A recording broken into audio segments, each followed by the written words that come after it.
الأصدقاء الأعزاء، الصديقات العزيزات، السوريين والسوريات العرب في كل مكان، في سوريا وفي العالم العربي وفي المهاجر.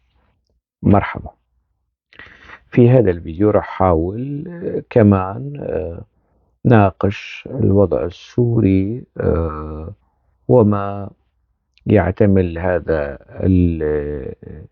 الوضع من مخاوف ومن أمل ومن ملاحظات أنا سجلتها على أداء السوريين بشكل عام.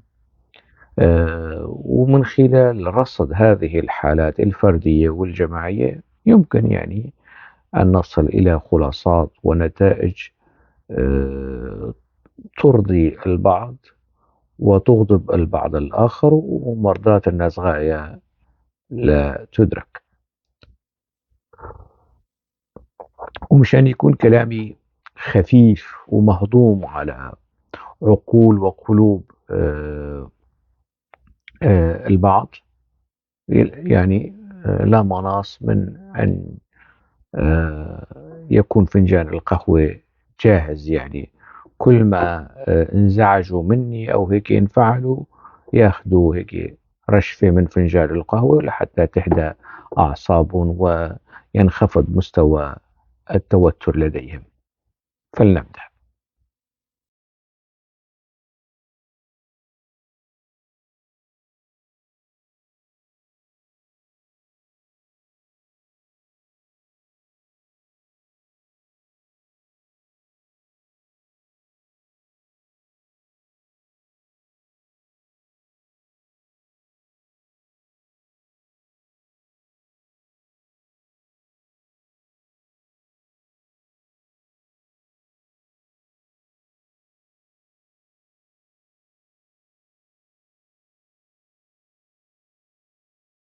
بحكم المتابعة والتعامل يعني اللصيق لتفاعل السوريين مع مجريات الأحداث في بلدهم بخاصة في المهاجر، آه، يتبين لي أنه الملاحظات اللي أنا ذكرتها سابقا فيما يتعلق بنقد خطاب الكراهية من العرب ضد الكرد ومن الكرد ضد العرب، هذه الملاحظات في هذا الفيديو راح تكون مركزة على الجانب العربي.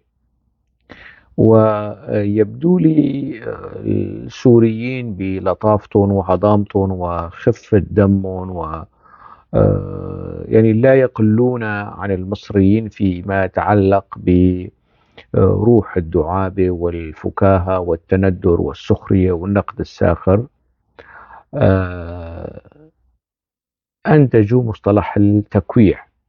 شو هو مصطلح التكويع للذي لا يعرف من الأصدقاء في شمال إفريقيا أو في مناطق أخرى؟ التكويع آه، الأصل اللغوي منشأه الكوع. الكوع المنعطف يعني، أو الكوع. التكويع عندما الالتفافة أو الانعطاف الحادة لشخص أو لجهة ما كانت تعتقد بقضية معينة أو مسألة معينة، ثم وتناهض قضية أخرى، ففجأة صارت يعني انعطفت نحو الدفاع عن القضية التي كانت تناهضها سابقا، وتذم وتنتقد القضية التي كانت تقف في صف المدافعين عنها. هذا المنعطف الحاد المفاجئ المتعلق بتباينات وتغيرات السلطة في دمشق، السوريين سموه بالتكويع. يعني مثلا مثقف أو سياسي كان مع النظام حتى النخاع، وبعدين صار انعطف ورحب بالتغيير. آه، رحب يعني مش بحذر أو قلق أو كذا، رحب بطريقة رخيصة ومبتذلة يعني. هذا اسمه يعني تكويع مستويات. في منهم رحب بدون يعني التهليل والتطبيل والتزمير. وفي منه نرحب بالتطبيل، في منه نرحب بتطبيل وتزمير وعراضة وهالمستويات.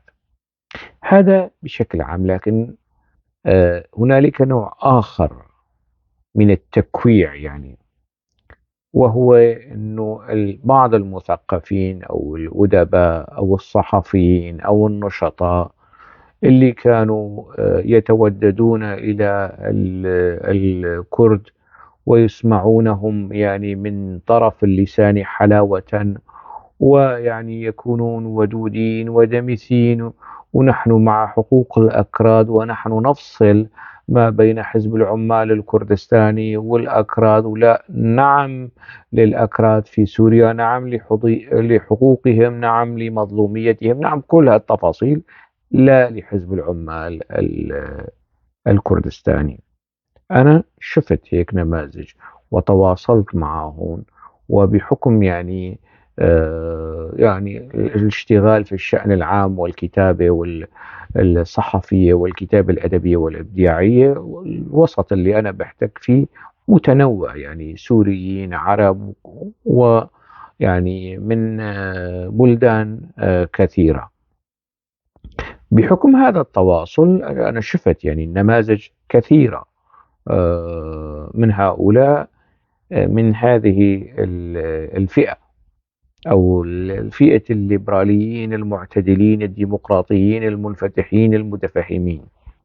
كل أطنان الكلام الذي سمعته منهم.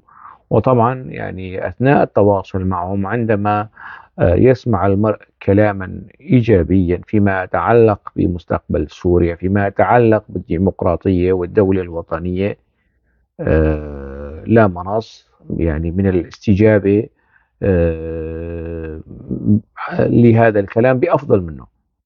يعني واحد يحكي لي عن ال الديمقراطية والدولة الوطنية والمواطنة، وكلام كتير حلو، كتير جميل، كتير راقي. لا يمكن أن أكون يعني إلا مع هذا الكلام وأتبناه وأضيف إليه أشياء أخرى. في مسألة التكويع والنوع الجديد من التكويع، أنا شفت، أنا لن أسميهم لأنهم سيشاهدون هذا الفيديو وسيعرفون أنفسهم. وربما يعني ربما أقول ربما أو قد، اللي استخدمها أحمد الشرع، وسآتي في الحديث عن قد. أنا أقول ربما يعني ينتابهم القليل من الحياء والخجل، الحياء والخجل الوطني، الحياء والخجل الثقافي، الحياء والخجل الأدبي. إنه مش هالدرجة الناس ذاكرتها مثقوبة، أو يعني لديهم ذاكرة السمك أو ذاكرة الذباب، وإنه راح ينسوا سلوك هؤلاء اللي حاليا يحرضون على الكرد. وأنتم شفتوا يعني، أنا نموذج بيان يعني وهمي خلبي للإعلاميين والنشطاء في مناطق شرق الفرات: حررونا واستنجدوا، وهالنداءات والاستغاثة، وكلهم برات المنطقة يعني. ولو واحد من الناس اللي أنا بيعرفون وبيعرفوا حالهم موجودين في شرق الفرات. هذه البيانات، بيانات الاستغاثة والنداءات الموجهة للحكومة الجديدة أو الحكومة الانتقالية أو حكومة الإنقاذ أو ما غرفة العمليات والمسائل هي، أصحاب هذه العقول والرؤوس الحامية والكارهة والمشبعة بالنفس العدواني والكراهية للأكراد، والتي مارست التقية والتورية في تعاملها مع الأكراد سابقا. الآن يعني سقط القناع عن خطابهم، عن وجوههم، عن قلوبهم، عن عقولهم، وأصبحوا عراة. كينونتهم الفاشية باتت يعني عارية. وهذا مش عيب يعني، هنالك فاشيين ضمن الأكراد كمان. هنالك مكوعين ضد الأكراد كمان يعني، أو ضمن الأكراد عفوا يعني. هذا وارد، ما حدا يزعل يعني. أنا لا أتحدث عن العرب، أنا أتحدث عن فئة قليلة جدا شرذمة، يعني إنجاز التعبير، موجودة في الأوساط العربية، مارست التقية، مارست التصنع، أو التطبع، تطبع بالوطنية وبالأخلاق وبالانفتاح وبالليبرالية وبالقيم الديمقراطية والوطنية وكل هالكلام الجميل المعسول. لكن اتضح أنه الموضوع خلاف ذلك، أنه وما صبروا يعني، كان عليهم أنه يصبروا شوي، يصبروا شوي يعني، يتكتموا على كينونتهم الفاشية والعنصرية الماقتة والكارهة للأكراد. اصبروا شوي، اصبروا يعني، لا تتعروا هيك بسرعة فورا، لا تكشفوا عن أقنعتكم، اصبروا شوي، بقليل من الروية، بقليل من الهدوء، وتسربوا ضمن المؤسسات السياسية والإعلامية وكذا، ومارسوا هالفعل الشيطني بحق الأكراد، والتحريض والتأليب على الأكراد يعني، شوي شوي، مش هيك فجأة دفعة واحدة. لكن لأنه أغبياء، لأنه العنصرية والفاشية أحيانا يعني تملي عليهم بعض السلوكيات الغبية اللي بتخليهم هيك فجأة يظهروا عراة يعني، بكلاسين بربطات عنق، لكنهم عراة بمعاطف، بمستلزمات الزي الأفندي، لكنهم يعني بالنسبة لي وبالنسبة لكثر عرب وأكراد، اللي هؤلاء هذه الشرذمة هم يعني محظورات. كان بإمكانهم يصبروا شوي، ما صبروا، دعوة لمظاهرات لتحرير الحسكة، المشكلة مش تحرير حسكة، المشكلة أنك يعني، وسبق ذكرت أنه الموضوع مش موضوع قسد ولا موضوع حزب العمال الكردستاني، الموضوع موضوع أكراد. هؤلاء الناس هم أنا هوشنغ أوس اللي صار لي 13 سنة أنتقد البي كي كي والبي واي دي وأكثر من العرب، وأنا أنتقد مش بطريقة سطحية، أنتقد ب بما لدي من أدلة ووثائق وتجربة مع هذا التيار. هؤلاء هذه الشرذمة اللي حاليا تدعو إلى تحرير دير الزور، وتدعو إلى تحرير الحسكة والقامشلي من القسد. أنا أعلم أنه أنا أشكل لديهم عسر هضم ثقافي وسياسي ووطني، وهم يعني يكرهون هوشنغ أضعاف أضعاف كراهيتهم لحزب العمال الكردستاني أو للبي واي دي. أنا أعلم من ذلك. هم لا يرتضون أن أمثل الكرد، لأنه أنا إذا مثلت الكرد أنا بدي أحطهم في زاوية ضيقة فيما يتعلق بمسألة المحاججة ومطارحة الأفكار والدفاع عن القضايا. أنا رح دافع عن قضايا العرب قبل الأكراد، ورح دافع عن قضايا الأرمن والسريان والتركمان قبل الأكراد، ولكن لن أتخلى عن قضية الأكراد. لن أترك قضية الأكراد لهؤلاء المتبعثرين والمتلونين، واللي هن يعني يكرهون ويريدون سوريا وفق مزاجهم، وفق ذهنيتهم الخاصة الطاردة والكارهة للكرد. وكأنه أنا ما بعرف الكرد شو ساوى لهؤلاء الناس. علما وعلى الصعيد الشخصي، البعض منهم أنا أعلم أنه الأكراد خدموهم كمان يعني هنالك أفضال للأكراد على هيك نماذج. أنا ما راح أذكر أسماء، سأترك الأمر لنباهة وذكاء وفطنة ووطنية المتابع السوري، راح يعرفهم تماما يعني.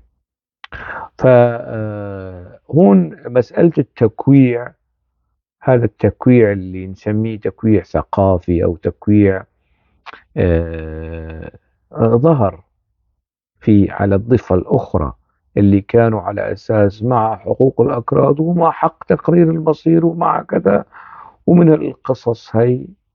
وتبين أن الموضوع مش هيك، تبين أن الموضوع مش قسد، مش بيكيكي، الموضوع موضوع أكراد. يعني هؤلاء بسلوكهم ببياناتهم الخرندعية والخنفشارية ودعواتهم للتظاهر والقصص هي كلها والحساسيات والكراهية اللي بيخلقوها على السوشيال ميديا، انفضح الأمر يعني. وسقط القناع عن القناع كما قال الراحل محمود درويش.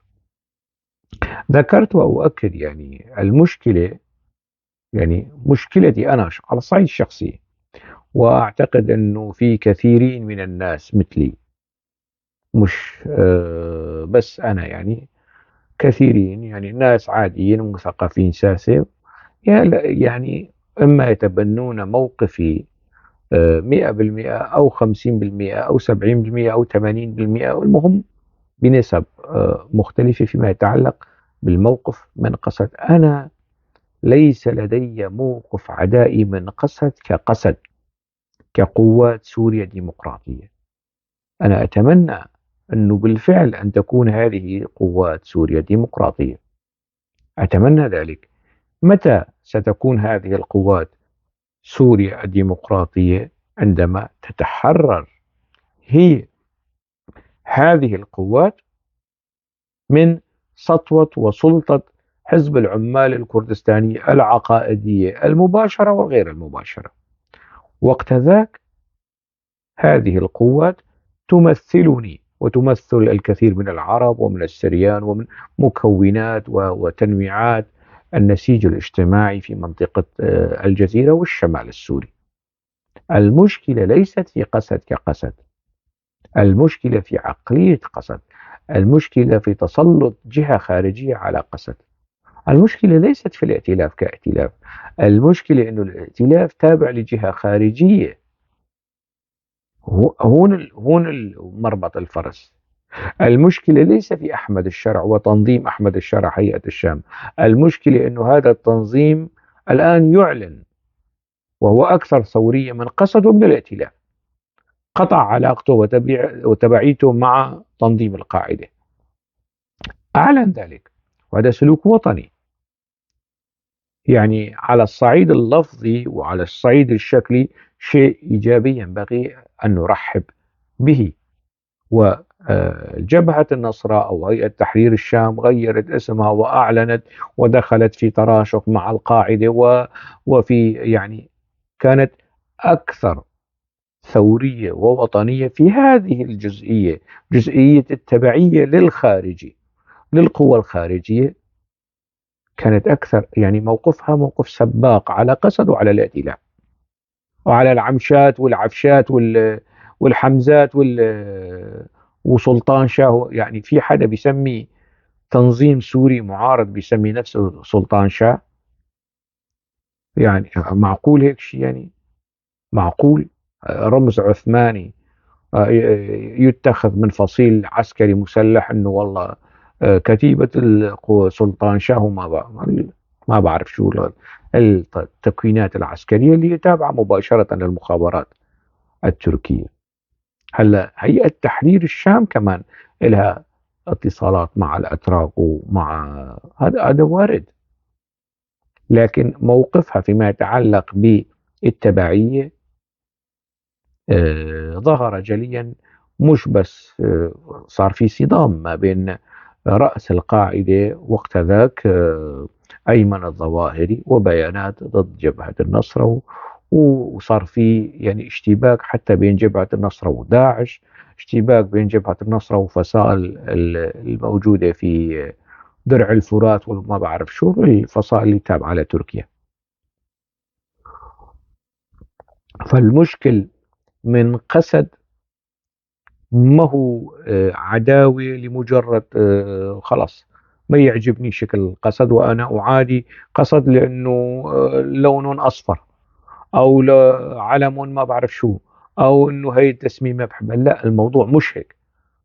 أنا أنتقد قسد بحدة وبجدية وبشكل موثق، لأنه ما بدهم يتحرروا من سلطة جهة خارجية، عم يخدموا مصالح جهة خارجية هي حزب العمال الكردستاني. متى ما تحررت قسد قوات سوريا الديمقراطية من هذه العقيدة الفاسدة، العقيدة الأوجلانية الخرندعية الخنفشارية، متى ما تحررت وصارت هذه القوات بالفعل قوات سوريا الديمقراطية، وقت ذاك أهلا وسهلا نصير نناقش في قضايا أخرى. ما يعني مستوى النقد سيختلف في هذا الخصوص. نفس الأمر فيما يتعلق بالإدارة الذاتية الديمقراطية ما بعرف شو الموجودة أو المتبقي منها في شرق الفرات. سبق أن ذكرت، ولمن لا يعلم أو لم يتابع أو ليست لديه دراية في هذا الخصوص، المشكلة مع هذه الإدارة ليست كإدارة. المشكلة مع هذه الإدارة أنه هي واجهة لسلطة حزب العمال الكردستاني، واجهة سرقة، نهب للبترول، نهب للغاز، نهب لمقدرات المنطقة، يعني تجنيد الأطفال، تجنيد القاصرات، انتهاكات، كل هذه التفاصيل آه، يصار إلى تطبيقها تحت مسمى الإدارة الذاتية الديمقراطية. حتى الآن هذه الإدارة لم يعني خجلا وخوفا ما فتحت أبواب سجونها يعني للناس، ولم تطلق سراح المعتقلين لدى هذه الإدارة. المشكل مع هذه الإدارة أنه هي مش ديمقراطية، وأنه مش ذاتية. لا، يصار إلى تسييرها بالروموت كنترول عن طريق حزب العمال الكردستاني، ومش سورية. إذا هي مش ديمقراطية ومش ذاتية والإدارة والأوامر والتعليمات وقيادات كردية تركية تأتي وتتحكم في هذه الإدارة، فهذه إدارة ليست سورية. من طبيعة الأمور أن أعارضها، لأنه هي مش ديمقراطية وهي مش ذاتية وأنه هي مش سورية. وضحت الفكرة؟ موضوع ال الإدارة مش كإدارة. أنا لست ضد أن منطقة شرق الفرات والشمال السوري أو الأكراد أو العرب أن يديروا شؤون أنفسهم بأنفسهم ضمن نظام لا مركزي. سوريا لا مركزية، سوريا أن تكون دولة وطنية. كلما كانت لا مركزية كلما كانت دولة وطنية. يعني وطنية الدولة مقتصر على مدى مرونة الدولة في التعامل مع الأطراف، في التعامل مع الأقاليم، في التعامل مع القوميات، في التعامل مع الإيجابي والرحب والدستوري مع التنوع القومي، التنوع الديني، التنوع الطائفي. هذه المرونة في الدولة الوطنية دستوريا وهيكليا وإداريا وعسكريا وسياسيا واقتصاديا، هذه المرونة كلما كانت آه، آه، يعني مكرسة ومحققة تتحقق معها الدولة الوطنية بأجمل أشكالها. فأنا لست معارضا أنه مثلا أهل السويداء يديروا شؤونهم بأنفسهم. هنالك طبيعة خاصة بمنطقة السويداء أو في الساحل السوري أو في منطقة دمشق أو منطقة حلب أو منطقة حمص. هذه المناطق بإمكانها أن تدير شؤونها بنفسها في إطار اتحاد يجمع كل هذه التنويعات السورية الاجتماعية والقومية والدينية والمناطقية والجغرافية. أنا مع هكذا دولة. يعني طموحي وحلمي في سوريا يعني أن تشبه سويسرا، أن تشبه بلجيكا. الحفاظ على التنوع القومي، الحفاظ على التنوع الديني، الحفاظ على التنوع الطائفي ككنز ووقود للدولة، مش كبراميل بارود أو ألغام موقوتة ويصار إلى شيطنة النظام اللامركزي والفيدرالية، أو على أنه انفصال وتقسيم من الأكاذيب والخرافات هاي. يعني حتى واحد إنه مصطلح الفيدرالية اللي بيعني الاتحادية، لا قلبوه لشيء معاكس تماما، انه الانفصال والانقسام والتقسيم والمسائل هي. كثيرين وخاصة يعني في الضفة الأخرى، يعني أنا ذكرت في فيديوهات سابقة أني أصنص الانفصال ومشبعين، والتاريخ تبعهم يعني في 100 سنة الأخيرة، ما نرجع كثير في الزمن، في 120 150 سنة الأخيرة، يعني كله انفصال في انفصال، أس الانفصال، أساس الانفصال. هن وبيلقوا التهمة على الأكراد، أكراد انفصاليين ومن هالقصص. إذا مشكلتي أنا شخصيا مع قسد أو قوات سوريا الديمقراطية أنه تدار من الخارج. مشكلتي مع الإدارة الذاتية الديمقراطية أنا أنه هي تدار من الخارج، لا تعبر عن كل الكرد السوريين. أنا لو أنا أطرح يعني سوريا دولة لا مركزية فيدرالية، أو يتفق عليها السوريين. هذه الفيدرالية تعبر عن كل هذا، تشبه التنوع السوري، تشبه السوريين بكل تأكيد. دولة دينية مسيحية أو إسلامية لن تشبه السوريين في سوريا بكل تأكيد. دولة قومية عربية أو كردية أو سريانية أو تركمانية لن تشبه السوريين بكل تأكيد. دولة طائفية سنية أو علوية لن تشبه السوريين. يعني في السابق عصب الدولة كانوا الطائفة العلوية، يعني الآن بيجوا بيقلبوا الموضوع ويحطوهم كلهم سنة، الأمن والجيش والمخابرات والقصص هي، ونصبح يعني نعيش في ظل طبعة أو نسخة أخرى من الدولة الأسدية البعثية. سوريا الجديدة تكون نسخة كربونية مختلفة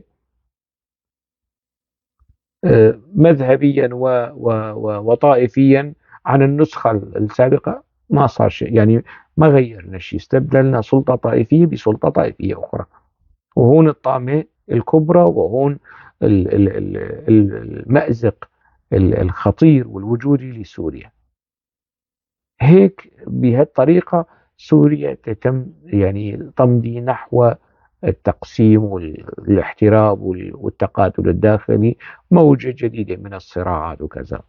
فهذا أنا أرفضه. أنا أكثر ميلا للدولة المرنة، الدولة اللي قوتها في انفتاحها، قوتها في دستورها المرن، في دستورها الذي يعبر عن الحقائق القومية والدينية والتاريخية لمكونات الشعب السوري، تفاصيل الشعب السوري. دستور يطمئن الجميع، دستور يحتضن الجميع، دولة تعبر عن مصالح الجميع، وليس فئة أخرى ضد فئة أخرى من القصص هي. يعني دولة تكون فيها أقلية مؤلفة من 50,000 شخص أو 10,000 شخص هي الأغلبية. كيف يعني هي الأغلبية؟ بما تتمتع به من حقوق وطنية وديمقراطية وعادلة وفيها شيء من المساواة اللي يعني يدعو إليها الدين الإسلامي الحنيف وقيم الديمقراطية والعدالة الاجتماعية. ما تكون دولة أقليات وأغلبيات، لا. بحكم الدستور وبحكم القانون كل شخص على حق، هو الأغلبية. أنا هذا ما أطمح إليه، تصوري للدولة الوطنية بهذا الشكل وبهذا المنظور، بعيد عن الموروث القومي الكردي، وبعيد عن الموروث القومي العربي، وبعيد عن الموروث الديني السلفي لجماعة الأخوان المسلمين والتيارات الجهادية. دولة فعلا عصرية مدنية عادلة. فالمشكل، أعود وأكرر وأؤكد، المشكل ليس مع الإدارة الذاتية الديمقراطية بين قوسين في شرق الفرات. المشكل في عدم تحرر هذه الإدارة. يعني كلما بقيت تحت سلطة حزب العمال الكردستاني يعني تقربها من الطرف الآخر الكردي سيكون يعني محدود وغير صادق وغير نزيه. تقربها من دمشق سيكون محدود وغير صادق وغير نزيه. ليش؟ لأنه عقلها ليس من كيسها بالمشرمحي، يعني عقل هذه الإدارة من كيس جبال قنديل. هون المشكلة. هذه هي المشكلة والطامة الكبرى التي تجعلني حتى الآن أعارض وأنتقد هذه الإدارة يعني سلوكها في العقلية التي تدار بها، الرضوخ والإذعان لتيار خارجي. هذا هو. لكن أنا لا، إذا تحررت هذه الإدارة من عقلية حزب العمال الكردستاني، من إيديولوجية حزب العمال الكردستاني وتبعية حزب العمال الكردستاني، شو رح يعني الانتقادات رح تكون مختلفة، تتعلق بالخدمات، تتعلق بأمور أخرى، لا تتعلق بالمسائل الاستراتيجية العقائدية.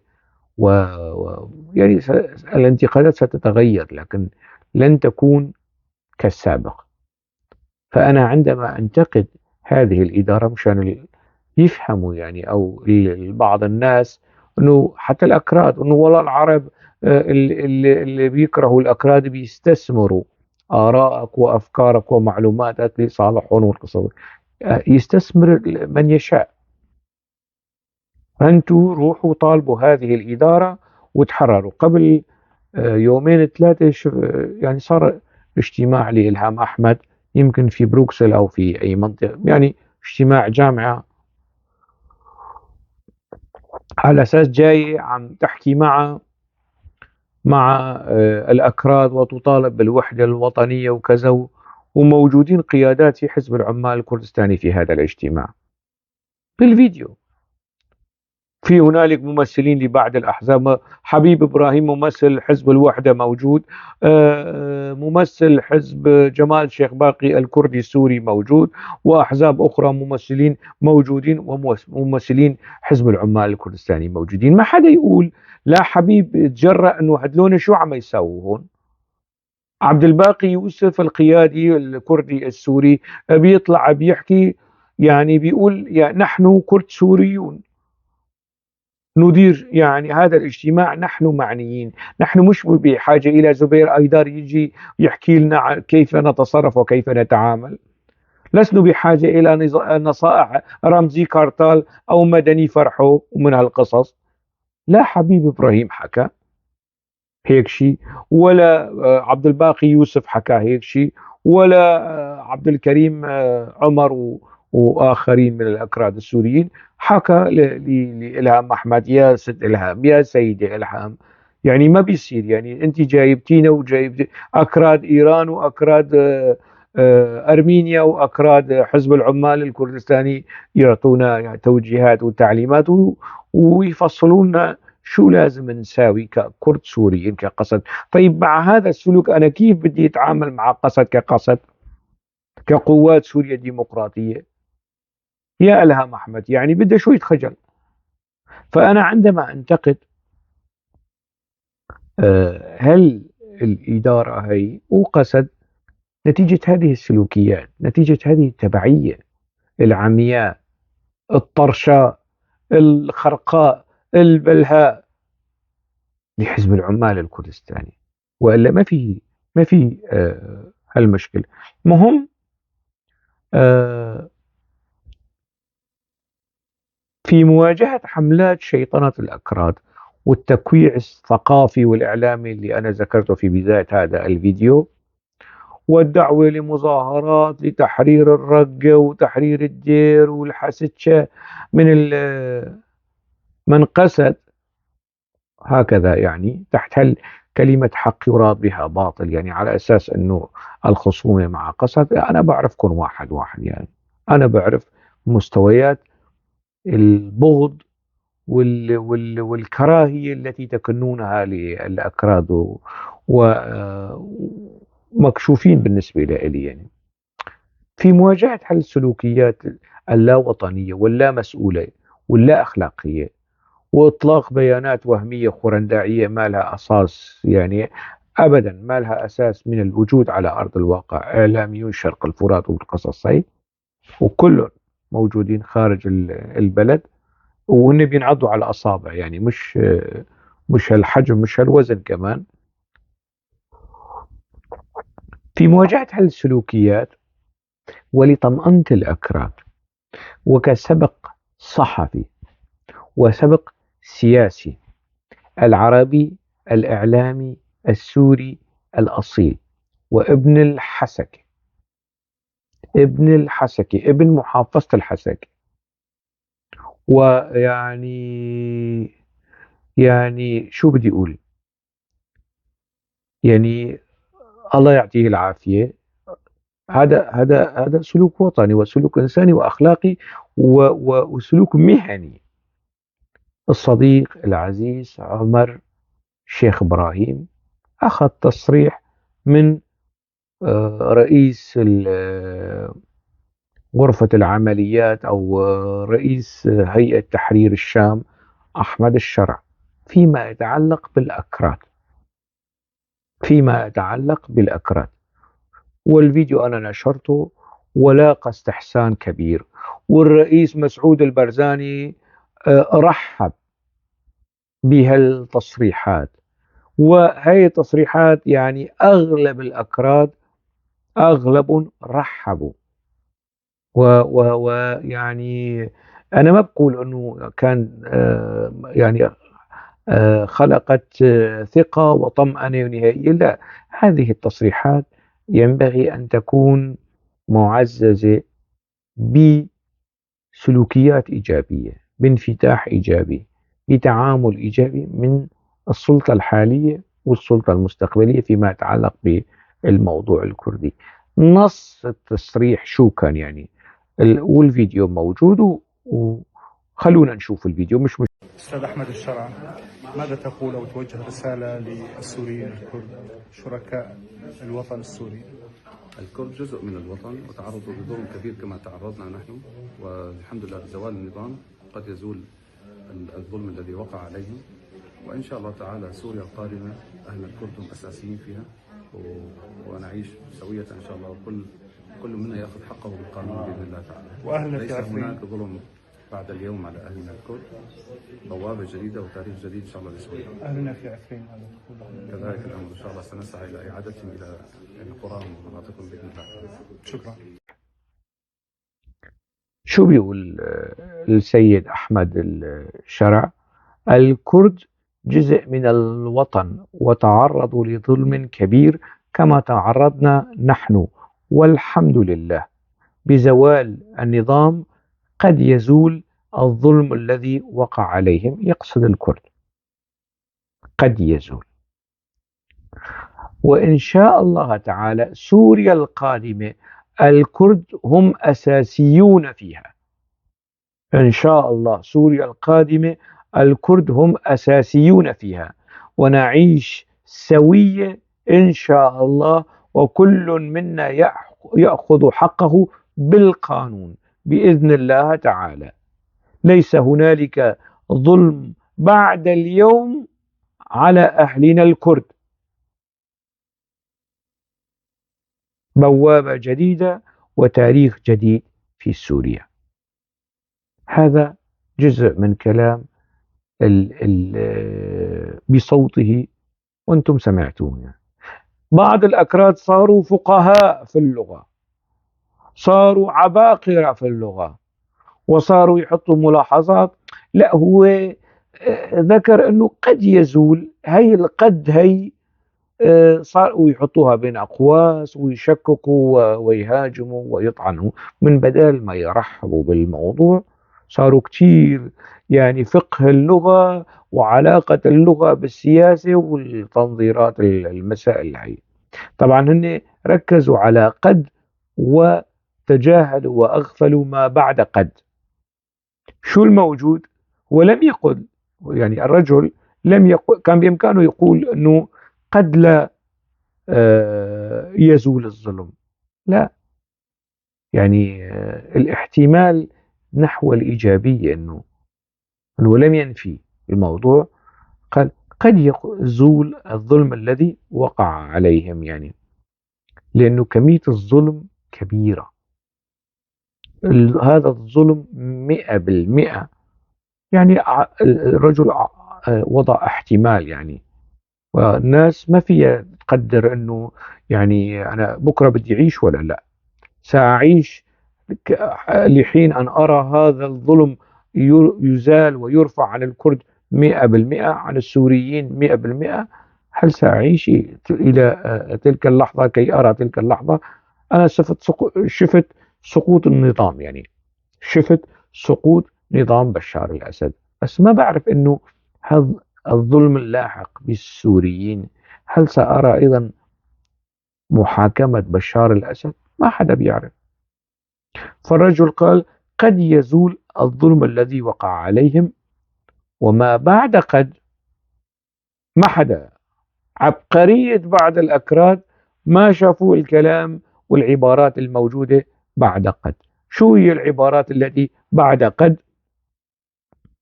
إن شاء الله تعالى سوريا القادمة الكرد هم أساسيون فيها. هاي اللي اشتغلوا على قد ويحطوها بين أقواس ما شافوها. إن شاء الله تعالى سوريا القادمة الكرد هم أساسيون فيها. سمعانين يا أصحاب البيانات الخرندعية وتأليب العرب على الأكراد؟ سوريا القادمة الكرد هم أساسيون فيها، ونعيش سوية إن شاء الله، وكل منا يأخذ حقه بالقانون. لكم حق تأخذونه بالقانون، مش بالأغلبية والأكثرية والقصص، هي بالقانون. هذا الكلام الإيجابي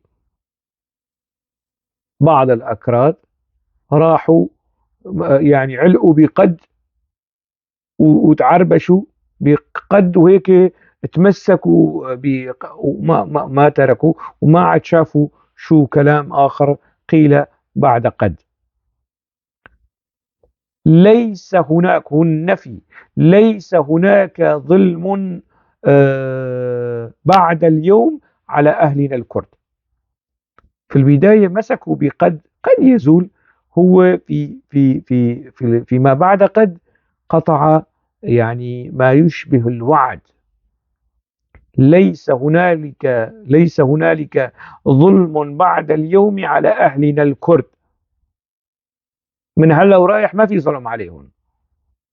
ما رح يعني رح يكون حدا يظلمهم، لا الدولة لا المجتمع لا الحكومة ولا كذا. هذا كلام مطمئن وجميل وإيجابي ووطني وأخلاقي وإسلامي. هذا الكلام موجه لأصحابين البيانات اللي نازلين كيف يحاولوا يستحوذوا على العقل اللي يؤسس لسوريا الجديدة، ويحقنوا هذا العقل بفيروسات الكراهية والتعامل العدواني والنفس العدواني ضد الأكراد، ضد العلويين، ضد بقية الطوائف والمكونات الأخرى. بوابة جديدة وتاريخ جديد لسوريا. كل هذا الكلام الإيجابي الجميل الوطني الأخلاقي الموضوعي المتوازن،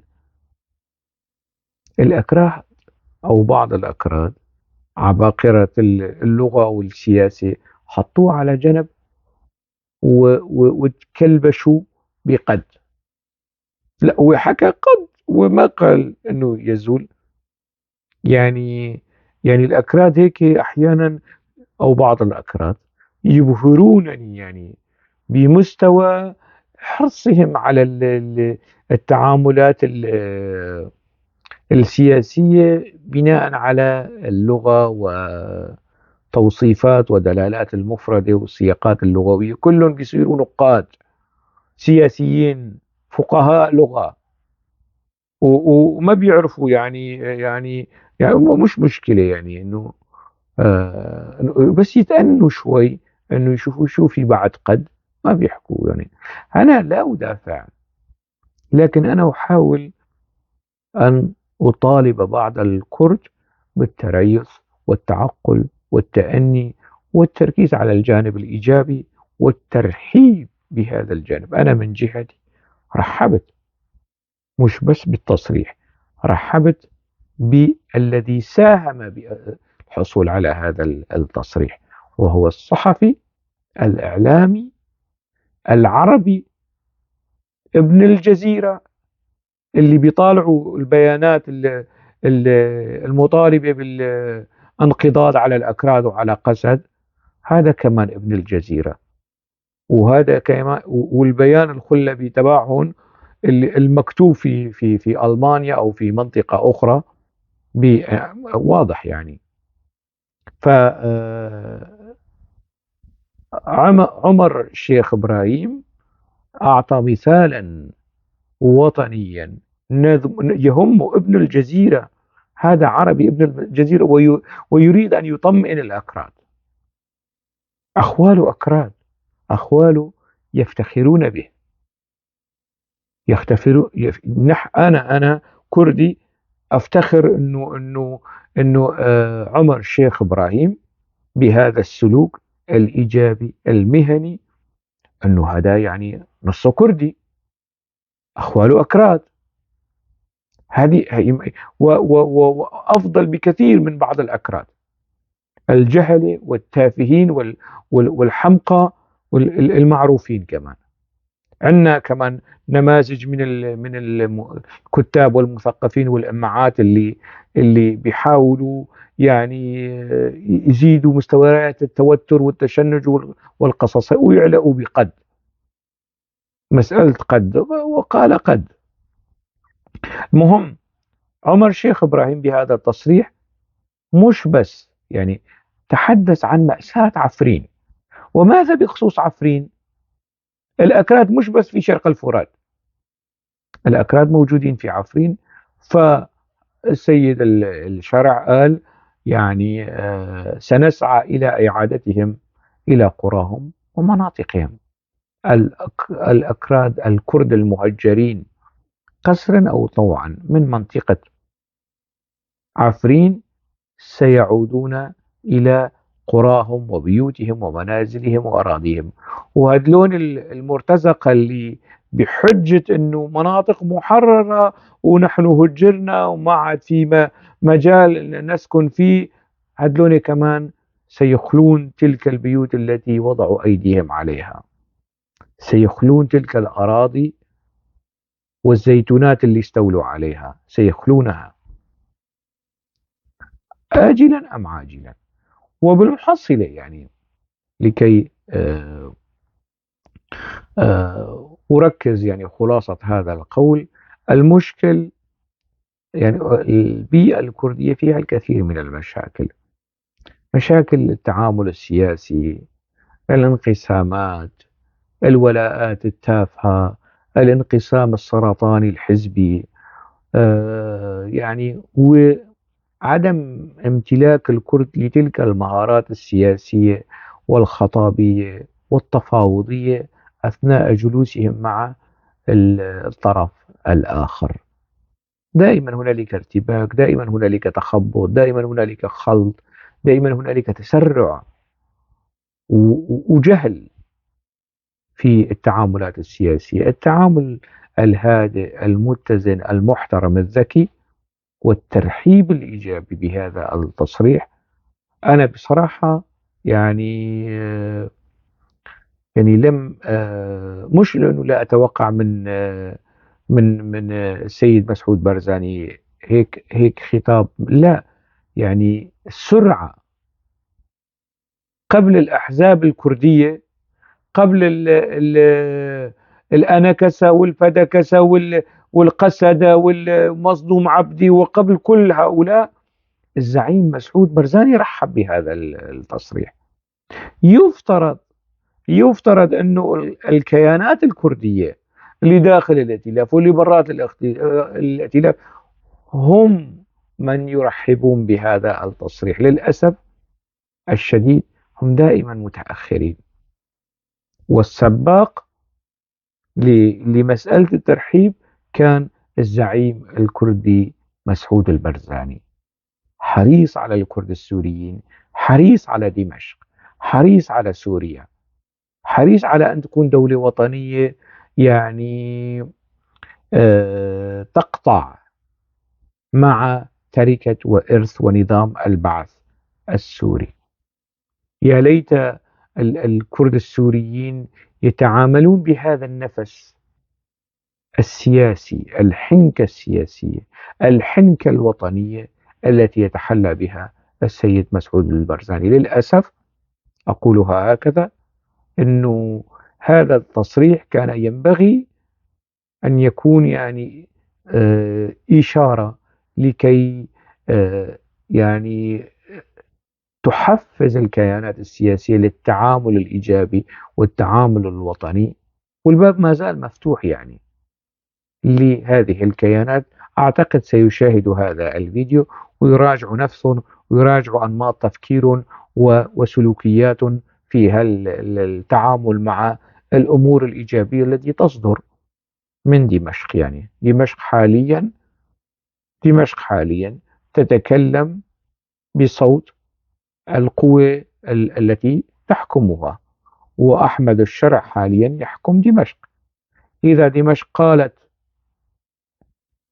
ليس بعد هذا اليوم ظلم يلحق بالكرد، فدمشق التي تقول، لأنه من يحكم دمشق يدير دمشق، ودمشق التي تقول، مش بس شخص عابر وعادي.